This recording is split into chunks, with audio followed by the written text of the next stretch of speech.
Okay, I think it is, we can start, right, girls? Yep, we're ready. Okay, so welcome to the Tashkeel talk. I'm Hiba Farhat, Professional Practice Coordinator at Tashkeel. Briefly, Tashkeel was established in Dubai in 2008 by Sheikha Latifa bint Maktoum bin Rashid Al Maktoum, with the aim of nurturing the growth of contemporary art and design practice rooted in the UAE. Its membership organization offers professional artists and designers living and working in Dubai access to a vast array of facilities, workspaces, and support. Tashkeel's public program provides exciting workshops, tours, lectures, and talks. The Tashkeel Talk series features inspiring practitioners and professionals working at the forefront of international visual art and design. It seeks to highlight technical innovation, shine a spotlight on pioneering practices, and provide important insights. Today, we are very lucky to welcome Anna Seaman and Jennifer Stelco, who are two of the three members of the Moro Collective, an NFT curatorial platform based in Dubai. Anna Seaman began her career as a journalist and later specialized in arts and culture. Her intense love of writing about art led her to move into the role of a curator. Through Moro, Anna believes that curation can open minds to the powerful narratives embedded in the visual arts in all its forms. Jennifer is a painter, muralist, animator, and a well-established crypto artist. She loves having one foot firmly placed in the real-life art world and one in the digital art world. The title of the talk tonight is Demystifying NFTs, and both Anna and Jen will attempt to get to the nuts and bolts of what an NFT is and how it functions using blockchain technology. They will take us through the potential of NFTs by familiarizing us with the metaverse and virtual reality. Just a few housekeeping rules before we begin. Please keep your microphone on mute during the lecture. Feel free to type your comments and questions in the chat zone, or you can save them up for the Q&A session with the Moro Collective at the end. Please note that this session is being recorded. And now please welcome Moro Collective. I leave it to you guys. Thank you, Hiba. Thank you for the introduction and welcome everybody. Thank you for joining us. Please let us know now if you can't hear us or if there's any technical problems. And also, just so you know, we will be sending a link to this presentation at the end. So you don't feel like you have to sit there and make notes, just listen and take it in. Okay, before we start, I just want to introduce the third co-founder of Moro, Claire Harris. You will see her picture here. She's also in the audience. Hi, Claire. Claire is our marketing and comms basically extraordinaire. I will read you what it says here, but you can read it yourself. She's passionate about bringing brands to life, and she really is the brains behind the vision, the logo, and the brand, if you like, of Moro. And together, we consider ourselves really lucky to be working together in this way. Origin Art Museum are partners with us in the metaverse, which we will go, don't worry if you don't know what that means, but we will go into that. They own a very large parcel of land in one of the metaverse or virtual reality platforms, which we'll show you later. They're also a well-established group of collectors boasting one of the largest NFT art collections in the world. So those are the introductions. Hello from all of us. Yeah, this is you as well. Okay, this is me. This is a question we get asked probably most, and many of you may know the answer to it, many of you may not. So we have to start here. What is an NFT? So the fundamentals are non-FT. An NFT is a non-fungible token. I wrote a funny piece about this the other day where nobody's heard of the word fungible until like 6 months ago. Now everybody talks and uses the word, but nobody really knows what it means. A fungible token, just to put this into context, is something that can be swapped. something like a dollar bill or a pound coin or a dirham coin, something that is the same, has the same value, and there are lots and lots and lots of them. They're fungible in that they don't have a unique value in and of themselves. They're not unique. A non-fungible token is unique. In this situation, in this context, it's used in the blockchain, using blockchain technology, meaning that it's a digital code given to any file, any digital file, making it one of one or unique. It cannot be copied, substituted, or subdivided, and it's recorded using blockchain technology. The blockchain and the way the blockchain works is super complicated, and I don't actually profess to be an expert in it.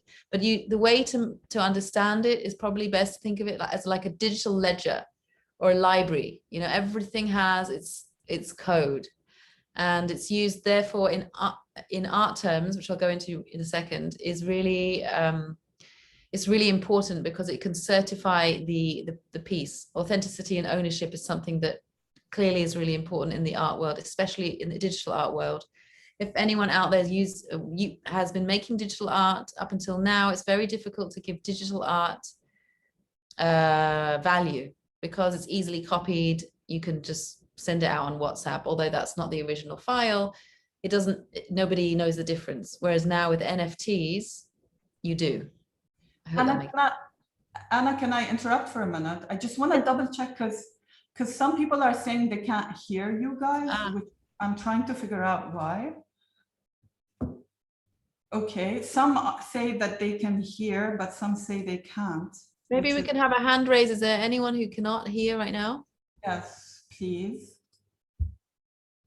Diego says he cannot hear. Yeah. Well, then if they can't hear, I guess they can't hear us saying that we can. Okay, Diego can hear now. Okay, cool. Okay, that's good. Okay, all good. Okay. I'm sorry for this. So just a quick one on that slide before we move on. I know it's we're still in the basic zone here, but in art, this can really change. I just said this, but this can really change the way that art is bought and sold, basically, because a digital artwork, whether it's a photograph, a video, an animation, can be, just to repeat myself, it can be given value. It's no longer just a JPEG. It is an NFT, meaning that it can be It's an asset. It's an asset. Thank you, Jen. It becomes an asset, and it becomes an ownable asset. So although it can still be seen by thousands of people at the same time, and it can still be right-click saved, it's very clear who the one owner is at all times, which means that it has value and you can sell it. Yeah? Which is why it's a game changer. Yeah, that's exactly right. Okay. So, which takes us to a little bit of a history lesson. Just put that over there. So a little history lesson for you, which is the beginnings of NFTs. I don't know if many of you have heard of the CryptoPunks, but these guys, as you can see on the slide, they're these sort of pixelated little portraits. And there were 10,000 of them minted, and they're all tiny variations of the same thing. Some of them are super rare, some of them have very rare traits, some not so rare. They were originally given out for free to anybody who had an ETH wallet. In 2017, obviously, this is the very, very early days and not many people were into this yet. Then they started going for $1, up to $30, $100. It was still very early days. Now, CryptoPunks have become super famous as the original NFTs or the original collectibles. Visa have just bought one for $150,000. The average sale price of them right now is over $500,000 for one of these guys.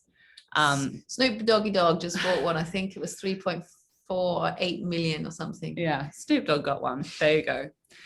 So these guys are just, what makes them really special is that they were the first.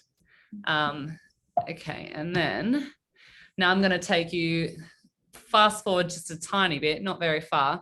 I'm showing you a couple of examples here. One of them is Hackatao and one is Xcopy, and they are examples of the original crypto artists. So these are not collectibles, these are one-of-one artworks. And they started selling for, I think it made huge waves when one of them sold for $100. for the first time. But then if you flash forward to where we are now, Xcopy in particular is doing really, really well. And a couple of his earliest pieces are selling for nearly $4 million a piece. Now, visually, they are pretty interesting, but what really makes them unique and special is, again, that they were just the first. So would have been a nice time to get involved. Yes, exactly. Anyway, coming to where we are now, where everybody knows about NFTs, well, people are definitely starting to learn about them. This is where we come in to help you kind of understand why you would want to be involved and how to do it. So there are massive price tags obviously attached to NFTs, and this is one of the reasons that they've catapulted, if you like, into the mainstream. I'm just going to do something. There we go. I feel better. But you know, as an artist, you have to think beyond the price tags, because obviously every artist wants to sell their art for, you know, $4 million. But at the end of the day, why would you create an NFT? Is not just to make money. There are so many really game-changing things about NFTs that as artists, I think you would all be really interested in. First of all, you can reach a global audience almost immediately, depending on what platform you use. There are no physical geographical boundaries, and this is something that's really democratizing about NFTs and actually about decentralized finance and cryptocurrency in general. It's about being part of a global community, gives you much more freedom to reach those audiences. And we as Moro have had a really interesting time because we basically partner up with galleries and artists to bring art to collectors all over the world. And one of the things that we have found is that we've been really interested to work with kind of like artists from Indigenous Australia or Pakistan or Uzbekistan, and there are no, there are no restrictions on those people. We don't need to get any art shipped to us to be able to curate it, which is really helpful. Yeah, so I mean, that's one reason why you would create an NFT. The other one is that if you've not been into digital art before, there are a lot more creative possibilities with digital art. If you're a painter, for example, you could learn animation or put some sound to it. If you're already a digital artist, clearly, that's part of your jam, but you're also in a community of digital artists. So I think what we all already said in terms of authenticity, ownership, provenance, and the creative expression, plus this kind of like democratization of reaching a wider audience, I think it's something that's really exciting. Well, clearly we think it's really exciting. So yeah, why would you create one? And then why would you buy one? If you're a collector who's listening, or any collectors, what are the advantages of buying one, Jen? Well, okay, so this is interesting because I think it's quite clear why you would want to be an NFT artist. You can reach more people. It's a possibility to show your art to people, and you can sell it much easier. But this question comes up quite a lot from the traditional art collecting world, which is usually like, but why would I buy it? I can't hang it on my wall. Why would I buy a JPEG? Why would I buy a JPEG? And basically the reasons you would buy an NFT are very similar to traditional art world collecting. The first is obviously for investment. You can see an NFT that you've collected as a digital asset that holds value, increases in value, and is a lot less likely to take value dives or plummets in the way that some cryptocurrencies can. And it's also something that, as we keep saying, this is sort of early days still in NFTs. So what we're seeing is exponential growth in value and in market awareness. So a lot of people are investing in them now because they're seeing this as kind of the future of where the art world is going. And, so that's just going to put more and more value onto art that they're buying as NFTs at the moment. 10 years ahead, in 10 years time, the piece of art they've collected now will be, exponentially more valuable. Obviously, there's the love of art as well. Most collectors aren't just going to buy something because they think they'll make money from it eventually. There's always an element of collecting things that you like as well. And the same with like supporting artists, supporting the narratives of artists and where they're coming from and what they want to do. It's kind of a patronage. And then what NFTs have over traditional art is the ease of purchase. So you buy it and it's in your wallet straight away. There's a kind of a instant transaction that happens. There's not a case of like sending the money, waiting for the art to be shipped to you. It also means that it's very, very easy for you to sell on. It's not going to deteriorate. You don't need to insure it. You don't need insurance. You don't need to store it anywhere.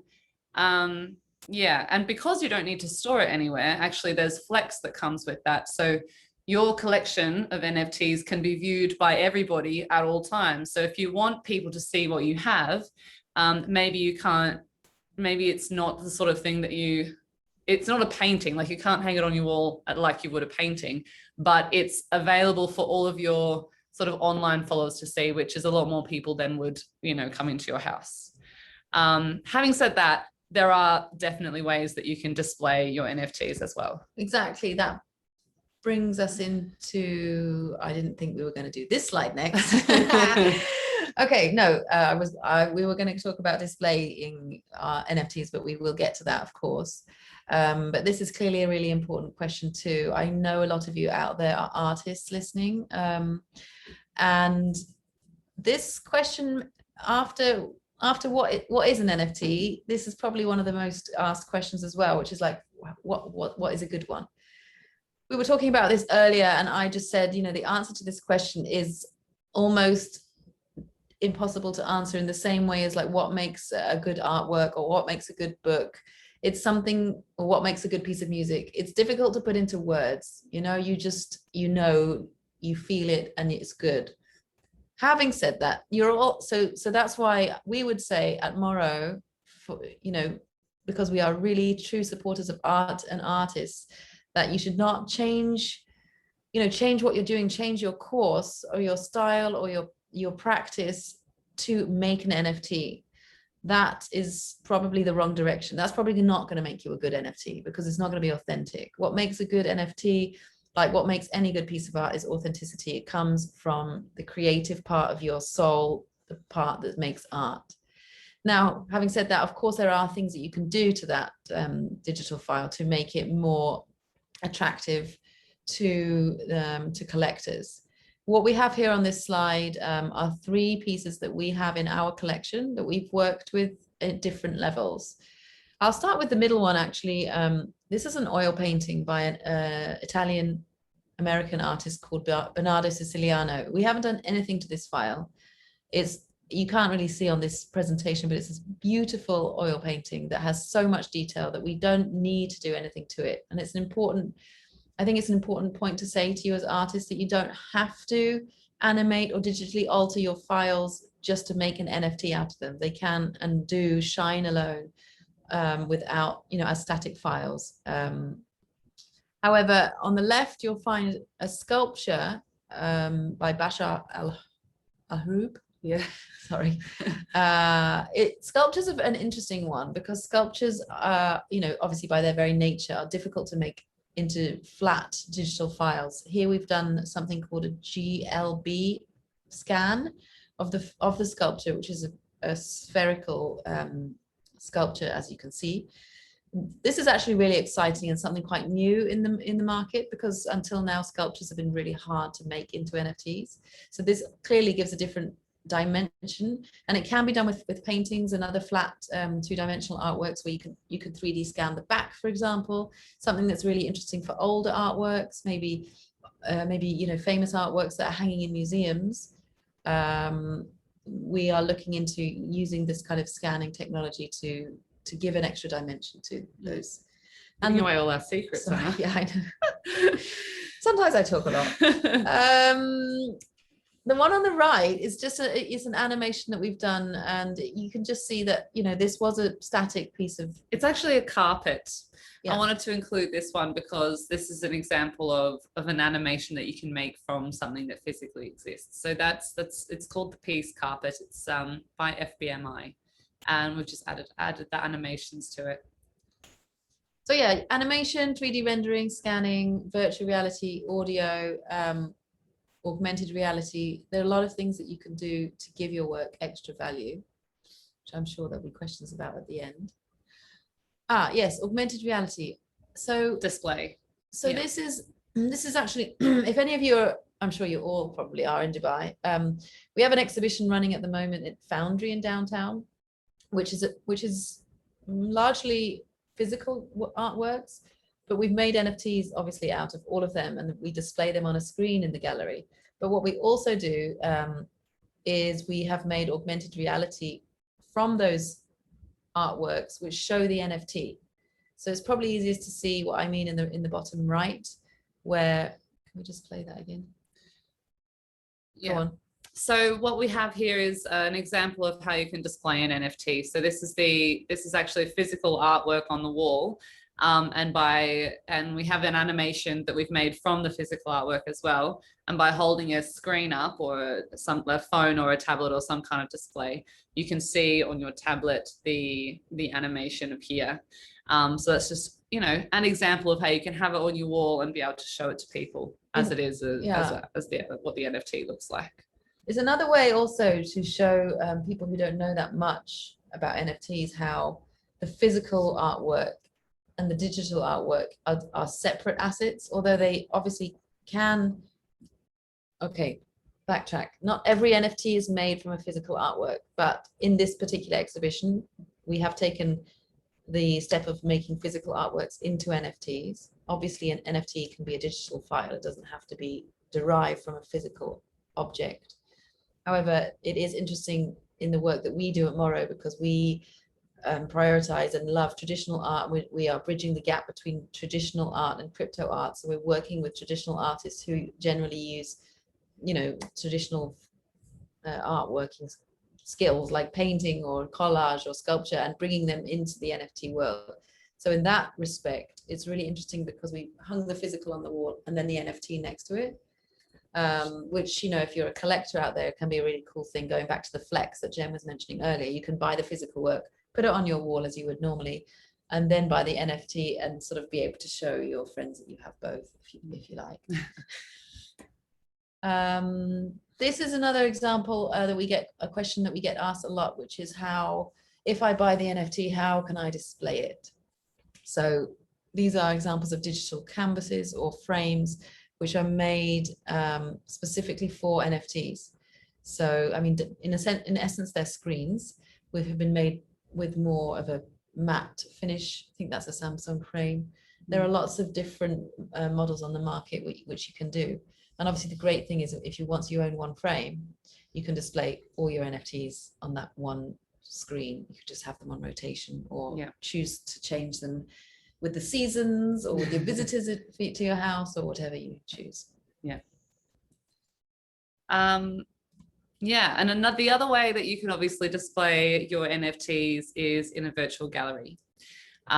So this is probably a good time to have a little tour. Yeah.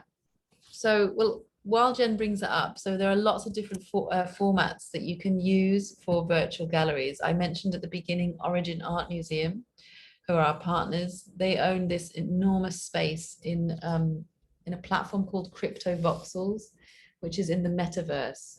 Now, I know we're throwing a lot of words at you that you may not have heard before, but the metaverse is a way of describing a virtual world where people are connected.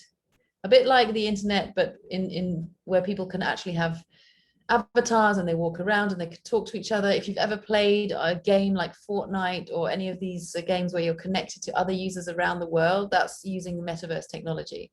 So this is our gallery space in partnership with Origin Art Museum in Crypto Voxels. It's an actual place, if actual is a debatable word, but what it means is if you're in Crypto Voxels and you have your avatar, you can walk around and you can walk into this gallery. It's actually really well positioned. It's right in the middle and it's an enormous space. You can see here our exhibition Genesis. If you stop a second, if you go to the right here, these are the works of Indigenous Australian artists that I was talking about earlier. I mean, you could get lost in here. We could give you a whole tour of this space. There are 60 artworks here, over 5 sections. This is where we are planning to hold our next exhibition as well, which we're going to share with you all at the end, because there's an open call for that one at the moment, and it's a perfect opportunity to dip your toes into NFTs with quite a lot of support from our end. Just to mention that, like, you know, NFT collectors right now, big NFT collectors, this is how they would choose to display their art, in much in the same way as if, you know, a collector has a massive collection in the real world. They might be an institution, or they might just be a single collector. They would perhaps partner with a museum to display the work, because obviously you don't want art like this to be in storage. So yeah, going back to the presentation, one way of displaying your artwork, should you want to, would be to build yourself a gallery. It doesn't have to be in this size. It can be much smaller. On our website, which we can show you, there's technology called Kunst Matrix, which is really user-friendly. You can build small rooms. You can put 3 or 4 artworks in there. You can build whatever size you like, really. Jen will just show you now our... So this is, Kunst Matrix is actually really, really user-friendly and very, very easy to jump right into. You don't have to buy the land, you just buy, I think there's even a free version. And it looks a little bit like this, and it's, as you can see, it's very schmick, and we love it because it looks super like real world gallery, and you know, that's the world that we come from. So those are many of the ways which you can display your NFTs. So I think up until this point, we've been through what is an NFT, why would I create one, why would I want to buy one, how can I display it, what makes a good one. And the question is now, how do I go about getting started? How do I make one? Yes. So Jen has been making NFTs for some time, so she's probably the best one to describe. Yeah, so I have been a professional artist in Dubai for nearly 11 years, and I joined NFTs almost 1 year ago. My first birthday is coming up. And so I'm just going to basically take you through the process if you want to take the plunge yourself. So firstly, the best starting point is to apply to some of the larger platforms. Try your luck and see how you can go. I've listed here all of the main ones to begin with. And once we send out this presentation, the link to this presentation at the end, all of these underlined platforms are actually going to take you directly to the verification forms, so you don't need to find them yourselves. So Super Rare is the biggest one at the moment. Maker's Place is also, they're currently looking for artists. Known Origin, they are not currently accepting applications, but they always have a big announcement when they're opening up, and it's usually for a couple of weeks, so they're worth watching. Foundation is another one, and of course Moro Collective, which is us, and you can apply to be involved with what we're doing to start with our open calls, and in future we're going to have our own artist verification forms on our website as well. Very, very importantly, you need to become a crypto person, and it's not as hard as it sounds. You just need to download a wallet, which you can do in 5 minutes. The one that we recommend is called MetaMask. And it's basically, it's an app on your phone. It can be on your desktop as well. And that will, once you've downloaded it, you do have to follow the steps exactly, write down your seed phrase. Don't lose your seed phrase, because there's no helpline that you can call if you lose it, basically. That's what comes with decentralization. And MetaMask is the wallet that you'll use to hold your cryptocurrency when you have it. It's also what you need to sign into the platforms where you'll be minting your artwork. Minting is the term for creating the NFT out of the digital file. Yeah, and basically ways you interact with other platforms. If you feel like bidding on work, minting it, whatever, even just signing into the platforms, you need to have your own crypto wallet. It's pretty useless though, unless you have a little bit of Ethereum to start with. The best If you're based in the UAE, the easiest way to buy Ethereum at the moment is through BitOasis, because it's a UAE-based platform that links your bank account to your crypto wallet. So you can just send yourself Ethereum quite easily. There's also a new app it's just sort of hit the market recently. It's called crypto.com, and you can use your credit card to buy Ethereum that way. You do need to have just a little bit of Ethereum to start with before you can mint your first piece, because you need to be able to pay the gas fees, which is like a small transaction fee, if you want to do anything crypto related. So minting one piece of art depends kind of what time of day you're on, but and how busy the platforms are at that time, but it's usually between around $50 for gas fees. So you do need to just get a little bit of Ethereum ready to go. Hopefully, if you're one of the lucky ones, you'll only need to top up with a little bit of Ethereum one time, and then you can use the sales of your NFTs to fund minting the rest. If you want to go ahead and start this whole process straight away, and you don't want to wait for verification from one of the well-known platforms, the two places where you can do that are OpenSea, which is what we use in Moro Collective, and also Rarible. That's a good one as well. And those links again will take you straight to where you need to be. So hopefully that doesn't sound too complicated, because there are a lot of steps, and you have to remember that this is still really early days, and it's quite addictive actually. So once you get your head around those few steps, and they're not that difficult, they're just maybe a few more steps than normal, you'll be in the crypto zone, in the NFT world, and you'll be addicted. Yeah, and you do pick it up fairly quickly. So there are a lot of people into NFTs out there on social media. They mostly inhabit Twitter. So it's really important if you want to reach collectors as an artist, or if you're a collector and you want to see what other collectors are talking about, or just an enthusiast, the place to find the conversation really is Twitter. The place to find collectors is only on Twitter. Mm-hmm. This is a big thing to get around, because most artists, and I was exactly the same, we live on Instagram. It's so visual, and that's a perfect place for our art to go. But if you want to be in the NFT communities and connecting with collectors, you really must be on Twitter. I can't emphasize that enough. And then with Twitter comes Twitter Spaces, which is like I don't know what you call it, open rooms where you can just join conversations. People are always on talking about what's new, who's buying what, how to sell, tricks and tips. And it's a really quite inclusive community actually. People are really always reaching out to each other and kind of helping out and raising each other's profile and stuff. It's cool. Yeah.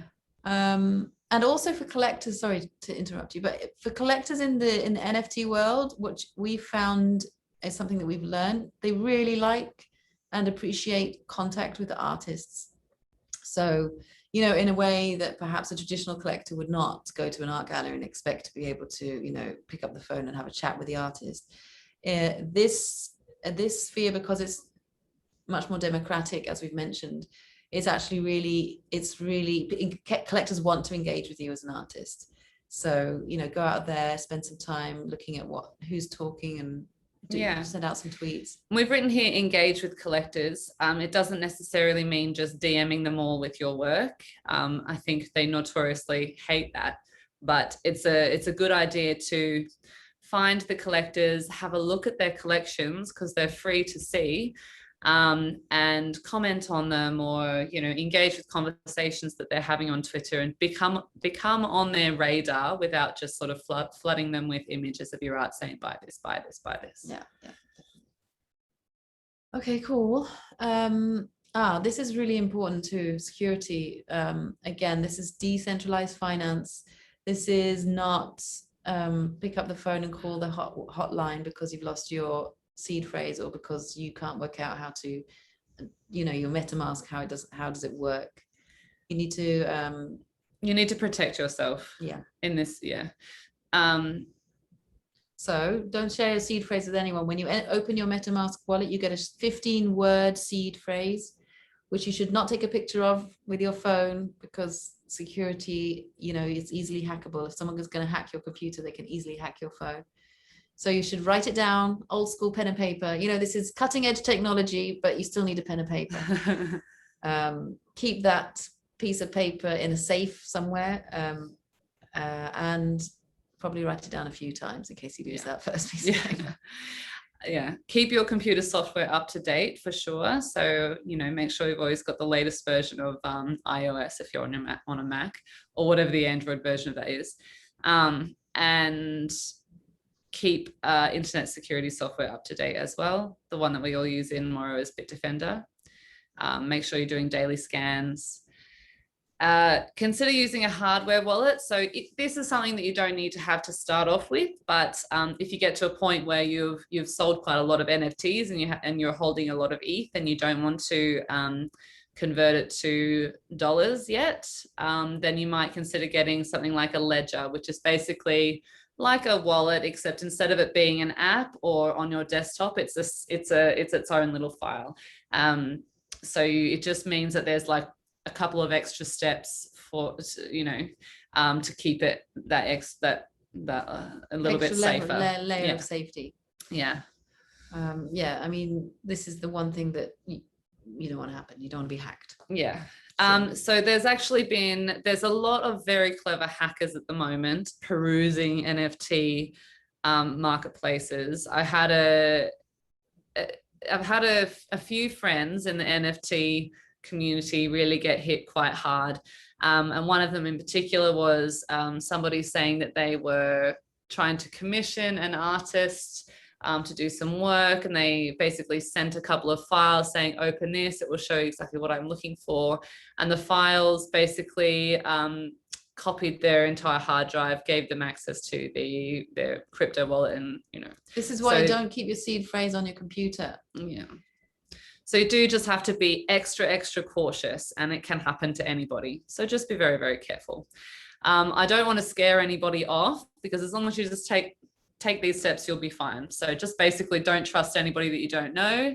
Don't download any weird files. Keep your security software up to date. Don't share seed phrase with anybody. Bottom lines. Yeah. Okay. The good old pricing question. This is actually our last slide, because after you've done all of this, the question is now, how do I price my work? What is it worth? Now, we're all in the art world. Any art piece is worth what someone is willing to pay for it. That's the bottom line. But the difficulty, because this world is so new, if you're a traditional artist and you've built up your profile, and you've got your collector base, and your price is like gradually growing, you basically know what your art is worth, because you've worked hard at keeping and maintaining that price trajectory. When you go into the NFT world, a lot of the work is priced, or it's not priced, rather, it's open auction, because of this issue. However, traditional collectors are not really that keen on entering an auction. They would like to know how much it costs. So what we advise at Moro, especially because we're working with traditional artists and bringing them into NFTs, it's always a conversation that we have with the artist, saying, what you're happy, where are your boundaries, what, top layer and bottom layer.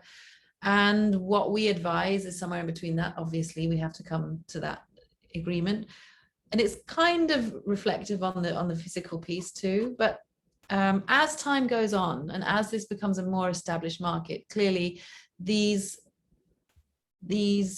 questions will become more clear. The auction functionality is really interesting, and it's really the most democratic way of seeing how to price your work, because it's, the artwork is there and the buyers are there, and in the end they will decide. And as I said, as time goes on, the value of it will be based on what people have paid for it in the past, and sometimes not. I mean, sometimes a work can go viral, an artist can suddenly increase in value, and then all the other pieces will do the same, as is the case in the real world. The great thing about blockchain is that it's completely transparent. We've said this many times. an artwork is never hidden. So if you buy an artwork tomorrow, it'll be in your collection and everyone will be able to see that you are the owner of it. However, everyone will be able to still see the artwork. They'll also be able to see how much it's sold for. Exactly. Yeah. So the blockchain allows you to click on any artwork, any NFT that you find on any platform. It will tell you exactly when it was bought, how much it was paid for the whole history of that artwork, which is so interesting now, but imagine in 10, 20, 50 years time, when these artworks are going to auction, there's no fraud there. There's no like this piece was stolen, this was, you know, there's just there's absolute transparency, which is really interesting. And this is probably a good time to mention artist royalties. Something that does not exist in the traditional art world generally is every single time, if you mint a piece of work, a piece of art, and you're the artist behind the NFT, every single time it sells, you will get a royalty. So with the smart contracts that we use, it's a 10% royalty. So even if your work sells 50 times, you will always get 10% of the sale price. Yeah, so if you're an owner of the artwork, you'll get 90%, but that 10% will always go to the artist, which is so cool and so great because it just really, again, gives power and control back to the artist, which is what we're all about. And it also means, obviously, that if an artist, if an artwork goes for significantly more than the original sale price, it means that the artist gets something from that as well. I've heard lots of times about an artist getting a bigger amount for the secondary sale royalty than they did for their primary sale of a piece. And last but not least, when you make your very first NFT, it's called your Genesis piece. And this holds value because it's the first. We began this presentation by talking about people who have been selling for $4 or $5 million. Whether or not you like their work, one of the reasons that they're sold for that much is because they're the first. It's this real collector mentality rather, within the NFT world where, you know, I've got the first one. I mean, it exists, it's a human trait, but so we would say, you know, don't undervalue your Genesis piece just because it's your first. If you then go on to become a super famous artist, it will always be your first. You can never remove that, again, because of this blockchain and the transparency. You can never hide anything. So yeah, don't undervalue, but also don't, I don't know. Sorry, I don't want to end on that kind of, but yeah, basically, Genesis is right now, hopefully all of you guys will be wanting to make your first piece, if you haven't already. And if you have already, then you've already made your Genesis, but we love and value Genesis pieces. Of course we do. There's actually a big collectability in the Genesis pieces as well. Yeah. Okay. Is that the end? Yeah. So before we go into the Q&A, just please make sure you follow us, Mora Collective, on Instagram and Twitter. You'll find out all the details about what we're up to, which is a lot. We're always super busy, and we'd love to hear from you on our social channels. And obviously now, if you are ready for questions. Thank you so much, Anna and Jan, for such a resourceful talk. You've gone through quite a few terms that I think are quite interesting to also unravel in the Q&A, from fungible, non-fungible, notion of the asset, the metaverse and its relation to the virtual space, the idea of open auction, the pricing, this idea of collecting as the collecting mentality as a factor in increasing the price and increasing the value of a work of art. I think by now we have a few questions, but I'd like to start with one, which is basically, it would be great if you could just describe to us one example of how you work with an artist from the traditional physical world and how you move that art into the NFT world. Like, if you just describe the process, because, you know, I'm kind of wondering about the roles, because we're used to like traditional roles in the art world with the curator and the role of the curator and roles of like different people within that world. I'm just curious to know how you did that bridging in an actual physical example of working with one of these artists that you are now showing us. Okay, I want to show you this one. It's got to be one of our favorites. The artist's name is Jacques Vatabedian. Is that he's Lebanese, and this is a painting that you're looking at, which we obviously animated. So it's quite a large painting. It's like 1 meter, 1.5 meters, maybe By 2. But I don't know. It's pretty big, and it's an acrylic painting. But we basically got a very high res photograph of it, which you know probably get a high enough resolution photograph from any decent phone. And then I've used a little bit of animation software and drawing software to animate it. Obviously, working closely with the artist to make sure we were on, you know, in realizing his vision. The software that I recommend, actually, I might write this down in the notes at the end, is Adobe After Effects. And I want to be very clear that anybody can figure out how to use it. I learned animation in the past year, and I learned it from YouTube tutorials. And I also use Procreate, which is an app on my iPad Pro, and an Apple Pencil, which is how I draw a lot of the, so for a painting like this, as you can see, the legs are moving, but I had to draw behind each leg so that when it moved, it wasn't just leaving a blank space. You see what I mean? So there's a little bit of digital drawing involved and a little bit of animation.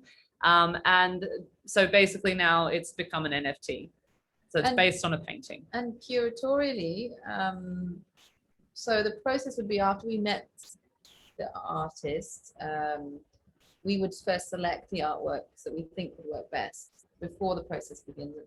And then what we also try to do is really important to us to maintain the curatorial integrity.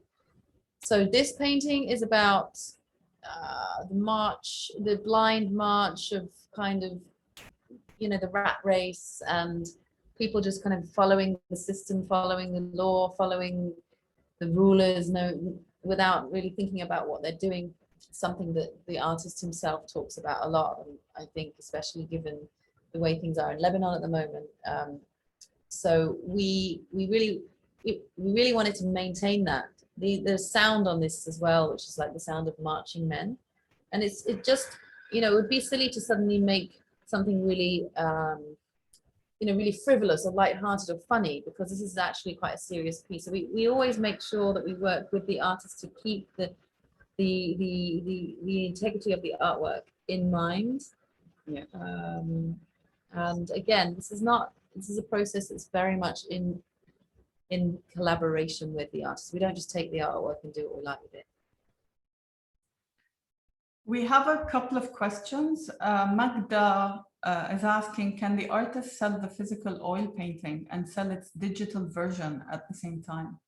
Yeah, that's a really smart marketing strategy, and I've heard of a lot of artists doing it. Even digital artists who don't have a physical counterpart for their art will often send like a nice framed signed print to the buyer of the NFT. They can, and this is something that Mora Collective believes very firmly, that NFTs and physical art can go hand in hand. They are completely separate assets, but if they, you know, if they can be bought as a pair, or, you know, one can be used to help sell the other one, then I think that's wonderful.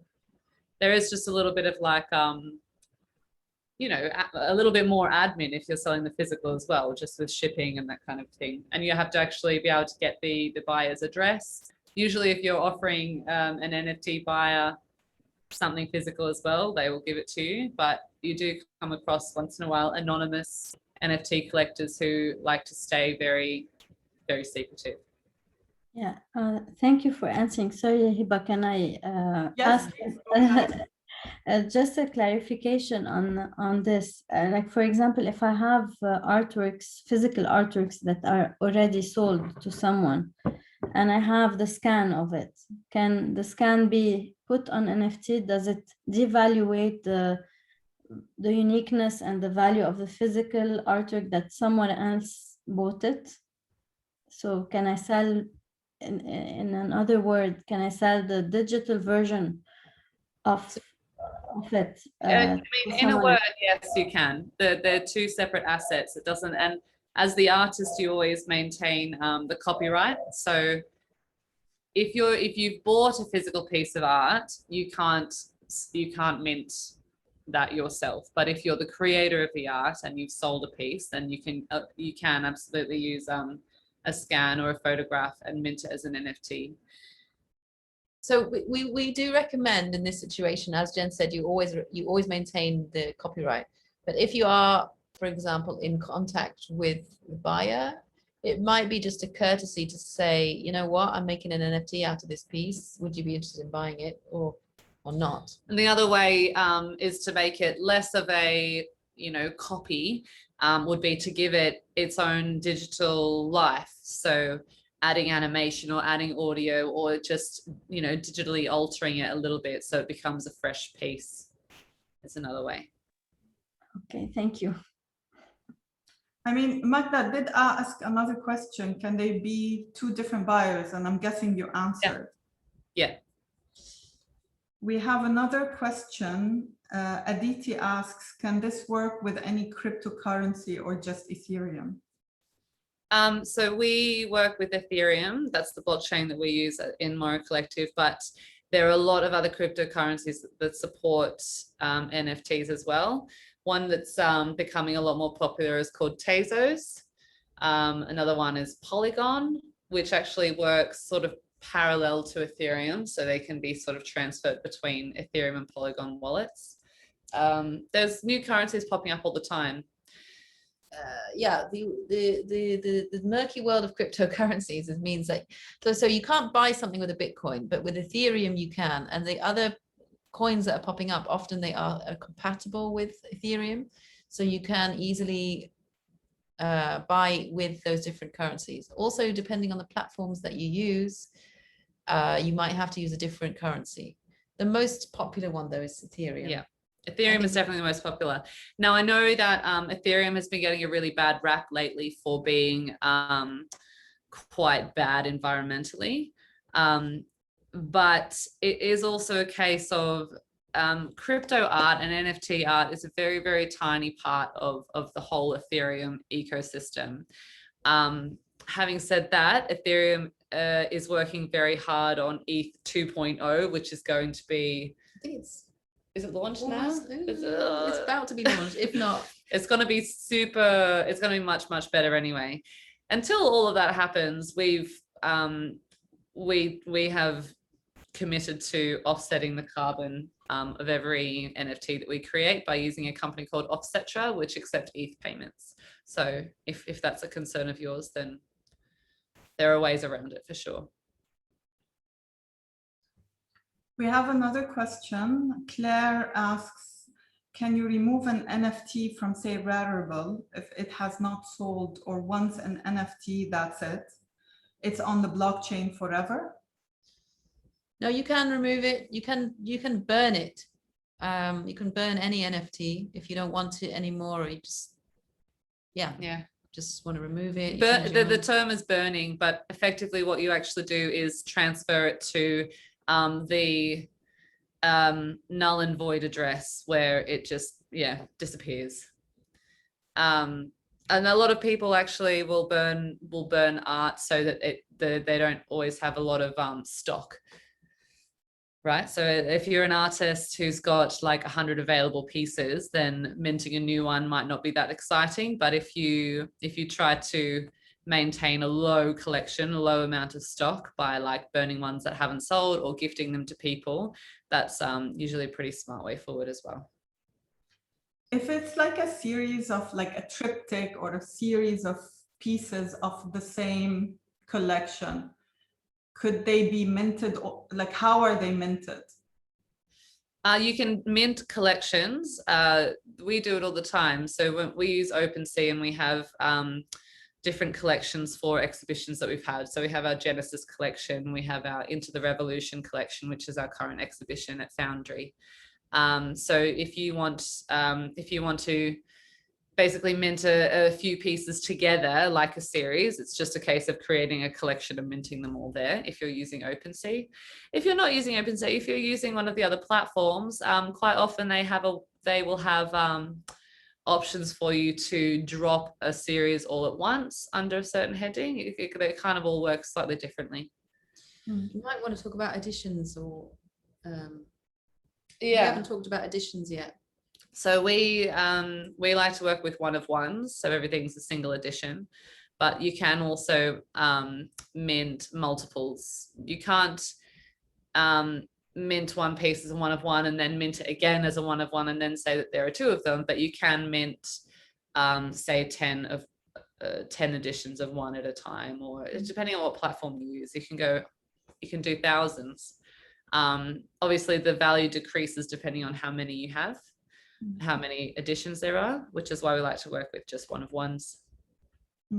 Does the value increase or decrease with the editions? Yeah, so in the same way as you would, have an original artwork or have an edition of 10.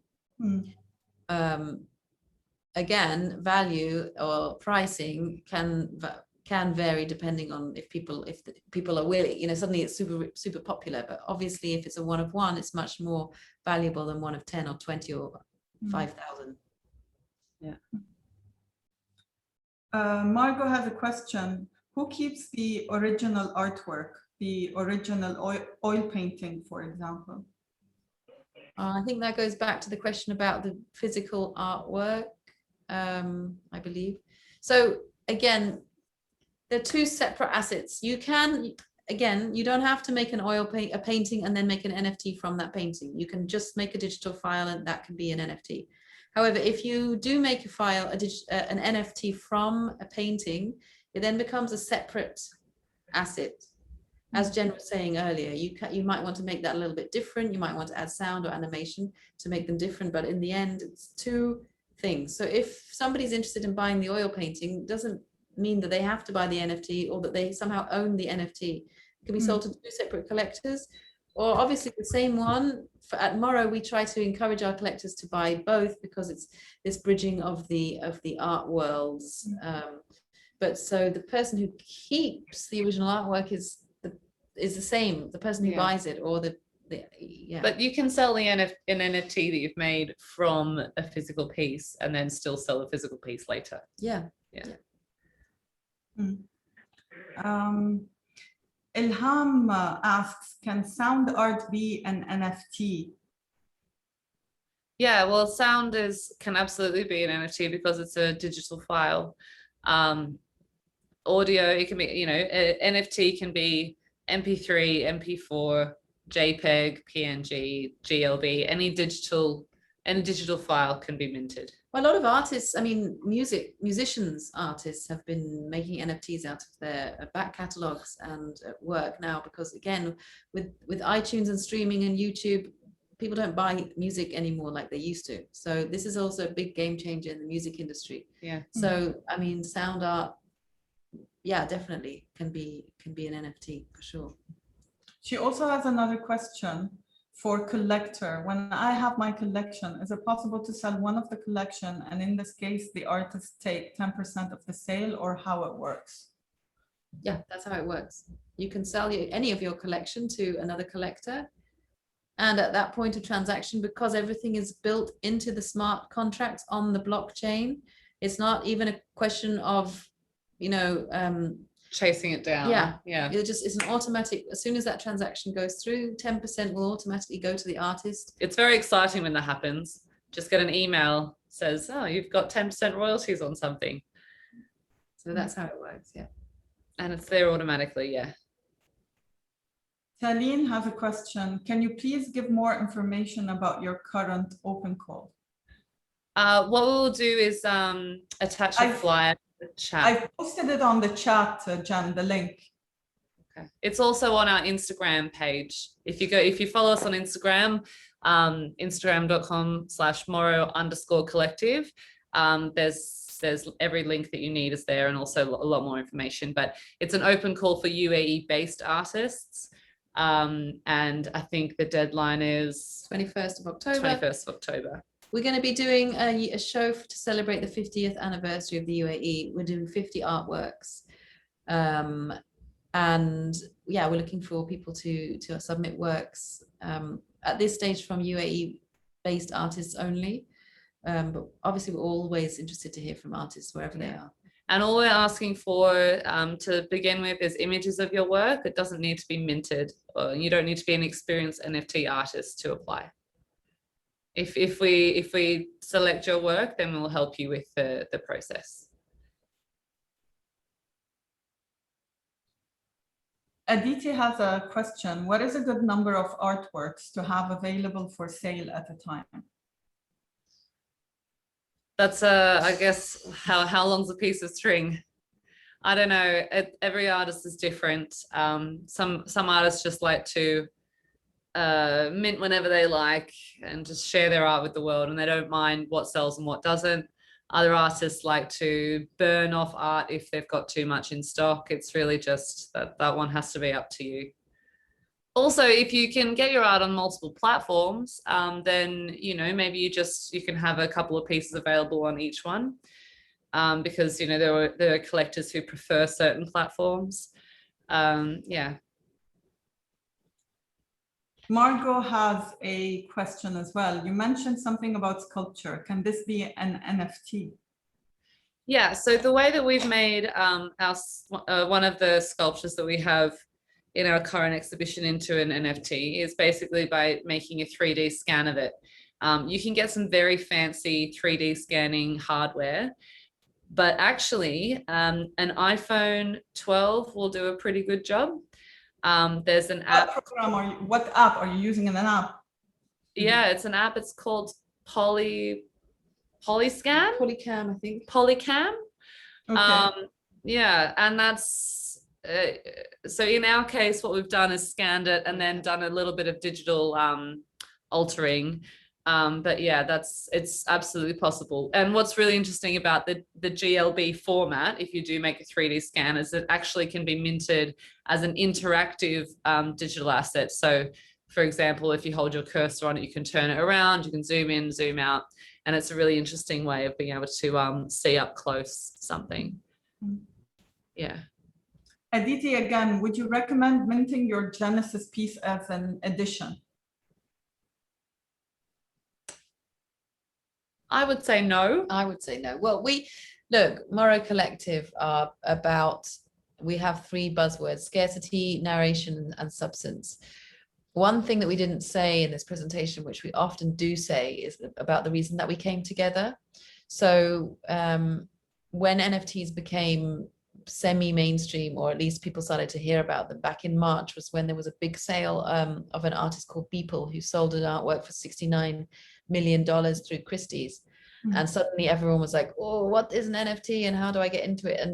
And from the outside, especially if you're not an artist, it can seem really easy to make a lot of money. It looks like that. I'll just upload a photo and someone will pay me $1 million for it. So the art market got completely flooded with a lot of people just kind of, you know, yeah, I'm just going to put this on there and see if it sells. And then, so why we came about was something from our love of art and curation and traditional, you know, the value of artists who work for many years in one practice.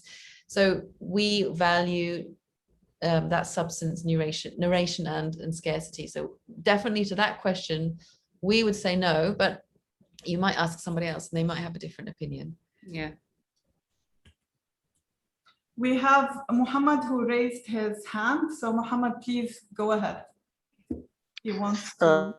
Hi everyone, it's Muhammad Al-Agati. I'm a calligraphy artist. I've recently done an exhibition with the 6 augmented reality artworks in collaboration with Dubai Culture. That was part of Sikka exhibition, okay. And it was the first experience for me. I've really tried to raise awareness about what is augmented reality. Because during the exhibition, it was really hard for most of the people to understand what is it exactly. So the artworks were there. There was the barcode, the QR code, and there was up there, you know, the title, it's augmented reality artworks, but most of the people, you know, said they were passing by, they're not understanding exactly how to view it. So we really appreciate what you're doing, guys, about raising awareness about what exactly is, you know, the AR artworks, adding to that the NFT. So I think lots of awareness should be raised just to, because it's something new to the market, you know, so most of the people, they need more information about it. They need to know how to use it, what tools should they be using it, you know? Yeah. So It's yeah. interesting you bring that up, actually, because our exhibition that's on right now at Foundry, we were worried about it for exactly that reason. It's such an augmented reality heavy exhibition, and we're worried people would just walk past and not understand that and not understand what to do. So we actually have a screen there, a small digital canvas that's showing how to do it. It has those images that the videos that we saw in this presentation of people with their phone, and it has the QR codes and everything. But still, I think most of the people who enjoy the augmented reality were kind of told by us while we were there. Yeah, have you seen how you can do this? I've seen it. Yeah, it's amazing. It was really nice. The only thing is that like what I tried to do in my artworks is I tried to make it as a story, you know, the animation, I tried to make it, you know, as just to speak something, to say something to people, whether it's like like, you know, the story behind the artwork, or the music at the background. So just to make it, you know, more interesting. That's what I tried to do. But I really loved your work, and absolutely amazing. Thank you, Mohammed. That's really kind of you. Thanks. Stephanie, who will create the NFT, the platform or the artist, and how an NFT will be created technically? So the artist generally creates the NFT via the platform. So if you want to go ahead and start minting your work straight away and you decide to use OpenSea, then once you've got your wallet and you've signed in with your wallet, you then just go through the steps to mint the piece, and it's all very, it's a little bit like drag and drop. It's actually very easy to navigate. The way that we do it with Moro Collective at the moment is we mint all the work for our artists, and we call ourselves custodians of the pieces. Although all of the, you know, the copyright and the ownership of the piece still remains with the artist. But that's how most of the platforms function. Does that answer your question? Stephanie, does that answer your question? Yes. Yes. Taline asks, can video art be an NFT? Yes, absolutely. I think that video art is perfect for NFTs, actually, because there's not really any other way that you can sell video art unless you're actually selling somebody like a thumb drive or transferring a file. Or yeah, you just need to be aware that length, sort of size of the file can be an issue. So like one of our pieces in our collection is I think it's around 5 minutes. Yeah, 5-minute video file, but we've edited it down to just 1 minute. It's easier to, what's the word I'm looking for? There's often file restriction sizes on the platform that you're using. So we just had to cut it down a little bit, but what you can do is have unlockable content that's available only to the buyer. So if you've got a long video and you want to sell the whole thing, the token or the NFT that you create will be a shortened version of it. But once that piece is transferred to whoever the buyer is, to their wallet, there'll be unlockable content that they can reach that can have the entire file in it. Yeah. And the shortened version of the video is by choice from the artist? Yeah. Yeah, you just have to edit it down yourself. Yeah. Can an NFT be inherited? Umit asks. Good question. This came up the other day, actually. The way that an NFT would be inherited would be by the wallet being inherited. So this is where I think seed phrases are going to start appearing in people's wills. Yeah, yeah. I mean, everything is about that seed phrase, guys. Yeah. Claire, for your open call, if accepted, could you animate our artwork for the exhibition? Yeah, if we've found work that we've decided to select and think that it needs to be animated, if it's appropriate for the work, then we help with that. The way it does mean that we would take just a little bit more of a percentage in the case of fail. Muhammad, who just asked his question live, has tagged his Instagram account. I was trying to find it, but for some reason, I hope Instagram's not down again. It's Oh, no, for your reference. yeah. Thank you. I hope you apply to the open call, Mohammed. Aditi has a question. Sure. Well, go ahead, Yeah, Muhammad. I'd love to. I'd love to, yeah. Good. What was the question, Aditi? Who chooses Who chooses the resale price, the buyer or the market? So if you mint your work on OpenSea, which we do, you can choose the royalty when you create a new collection, and it's up to 10%. It can be less than that, but it can't be more. No, I think the question is about the price. The other thing is, Aditi, that if an artwork is sold, or you own it, or anyone owns it, it's always open for bidding.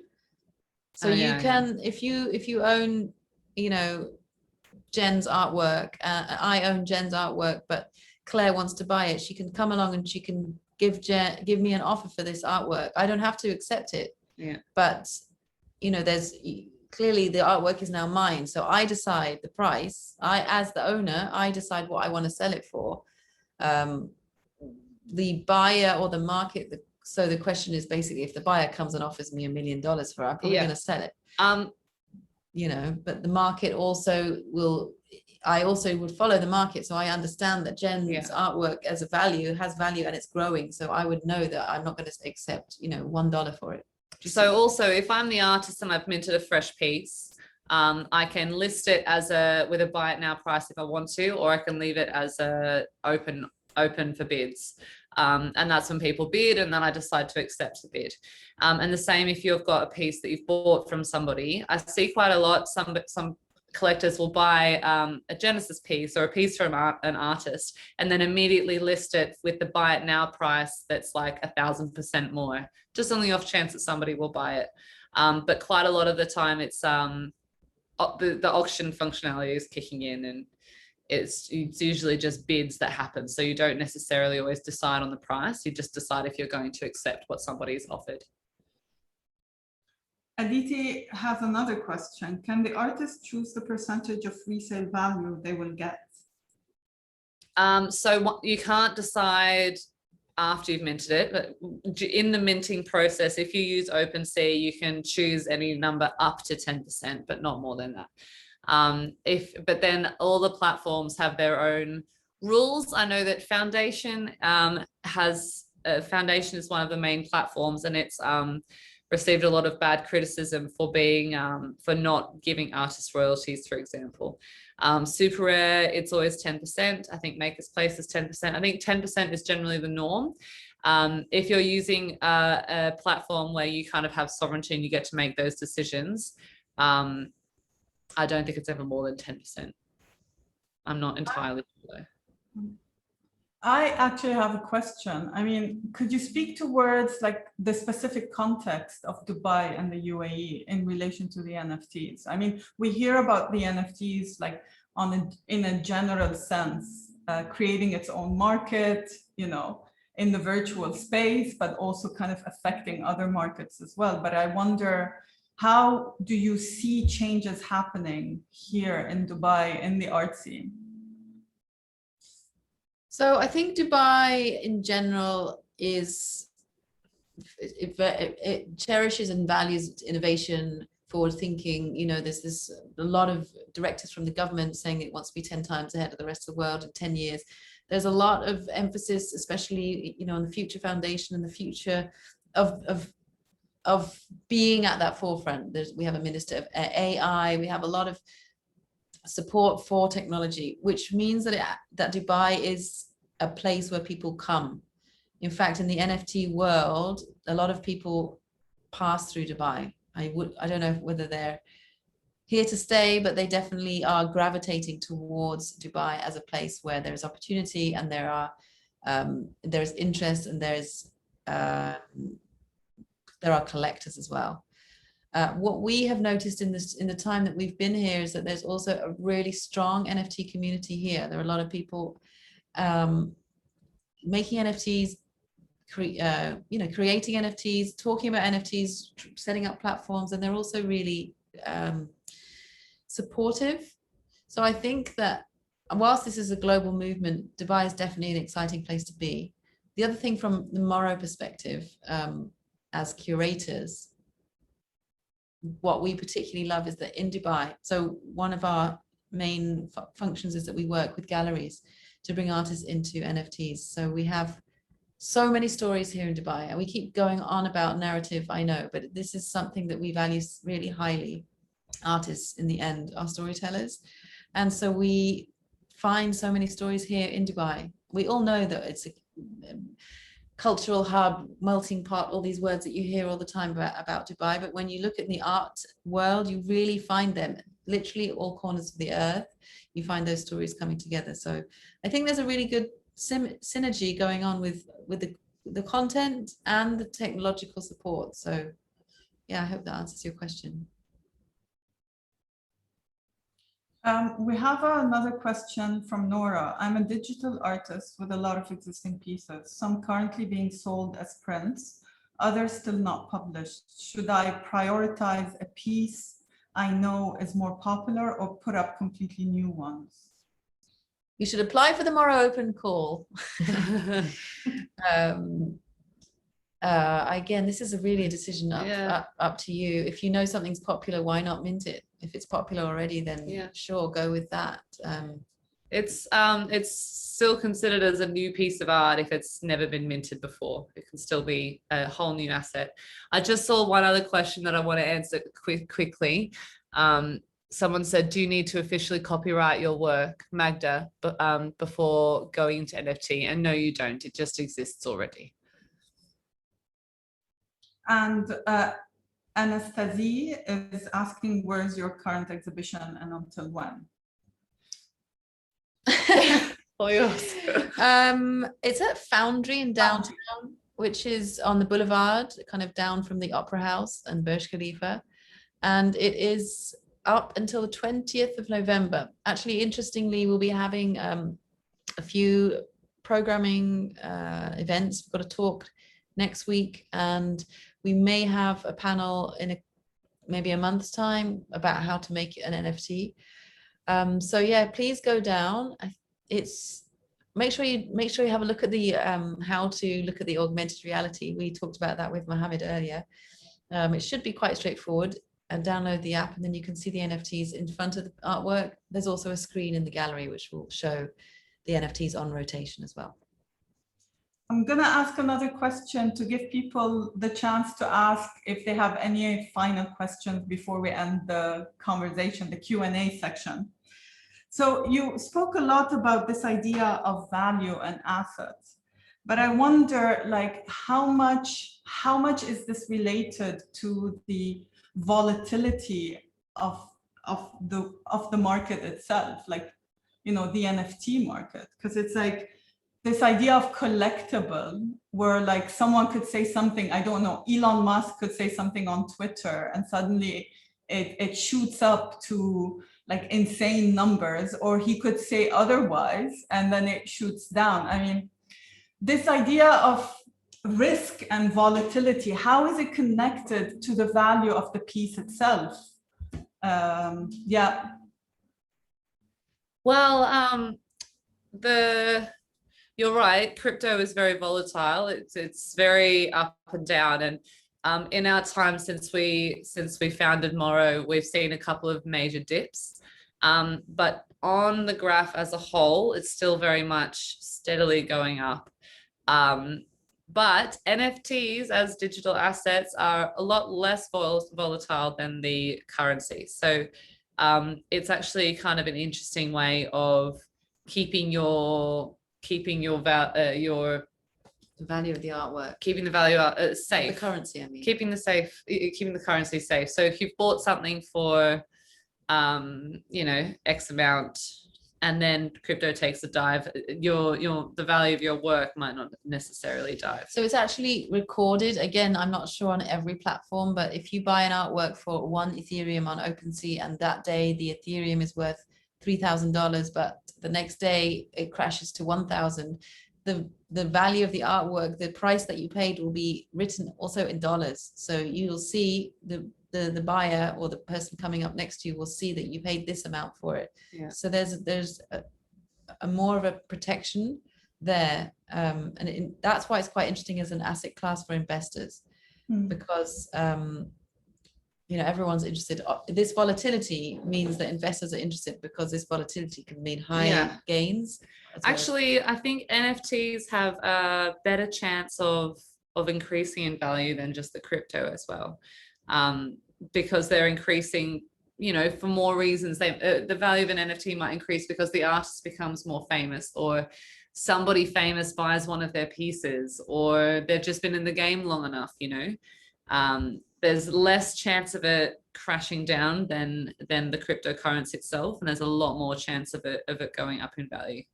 So if you're a crypto holder, or if you're any kind of an asset holder, it's sort of a smart way of holding. Yeah, does that make sense? I mean, the other question that I wanted to hash out before we say goodbye is this notion of what makes an NFT a good NFT. Because you, like Anna, when you were like talking about this, you kind of like connected it to an affect, to like an affect experience. And I wonder if there are many other factors from the market that factor into this notion of what is a good NFT and the value of that NFT. I think okay, good is a really nebulous word, because an art, like going back to those CryptoPunks, although they're not actually artworks, they were collectibles. I mean, they are clearly not good in terms of talent, or, you know, even resolution. They're basically pixelated images which are now selling for millions. So I think the word good can and is very dependent on many things. I mean, it's not just the value of something. So if something's good, is it good because someone pays $6 million for it? Or is that person, is it just cool for a second and then it's going to die? We don't really know. Yeah. But I think, you know, I think in across the board of art, and in general, and when I say art, I mean visual art, sound art, poetry, you know, all other arts, there is this notion of like, it touches you, therefore it's good. I mean, again, this word is good. I personally believe, as arts people that we are, and I think we're speaking to art people as well, you just have this sense of like, wow, I love that. And if you love it, then it's good. And if enough people love it, then it's really good. Clearly there are, you know, technical things as well, which show skill and talent, which can't be denied. What were you going to say? I was going to say, in terms of what makes a good NFT, if you're going by popularity, I've seen trends pop up in NFTs that have been very clearly kind of picked and loved by the old school crypto community, which is like tech people, not necessarily art people. So there was a huge surge of astronauts for a long time. Pictures of astronauts were really, really popular. And then there was a surge of, I don't know, just interesting things like that. But what we predict coming is more traditional art collectors, more traditional art establishments, museums, and major galleries starting to join the NFT sphere, which will bring more of an appreciation for art with substance and narrative. So I think it's just going to end up, I think the best thing to do is to just follow your own instincts and your core values, and explore the art that you've always explored, but just in a digital way. So I do also think that because we're talking about digital art, even if it's digital art that's made from analog art, it's important in NFTs to give it a reason to be digital. So by adding things like audio or animation or other digital elements. We have a final question from our participants, from Rima. When will you reply to the artists who submitted to the open call? Good question. Well, the deadline is the 21st of August, and this obviously is an exhibition that we're planning for National Day. We hope to be up and ready prior to the National Day. So we don't give you an exact date, but it will be sometime early November. But probably we will have an announcement on our socials and list the successful artists. Yeah, I'm sure we will. Yeah. Okay, I think it is time to thank you, Anna and Jennifer, for this very resourceful lecture. I think, and thank you for joining the Tashkeel talk. Thank you, Moro Collective.